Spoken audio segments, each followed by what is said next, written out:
ભાવનગરના સિંહોરમાં ગૌતમી નદી બે કાંઠે વહી રહી છે। ગૌતમેશ્વર તળાવ 14મી વખત ઓવરફ્લો થયો।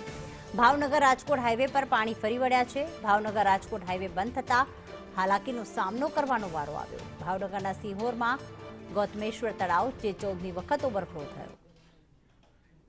મુકેશ જોશી અમારી સાથે જોડાઈ ગયા છે। મુકેશ, રાજકોટ ભાવનગર હાઈવે પર પણ પાણી ફરી વળ્યા છે, લોકોને કેટલી તકલીફ પડી રહી છે હાલમાં?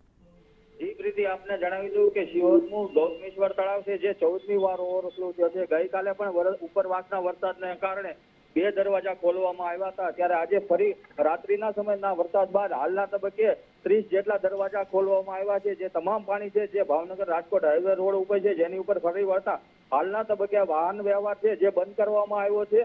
જ્યારે વરસાદ છે પણ ધીમી ધારે સતત ચાલુ છે, જેના અને વાહન વ્યવહાર બંધ કરવાતા વાહન ચાલકોને ભારે મુશ્કેલીનો સામનો કરવો પડી રહ્યો છે। જી પ્રીતિ, આભાર તમામ વિગતો માટે।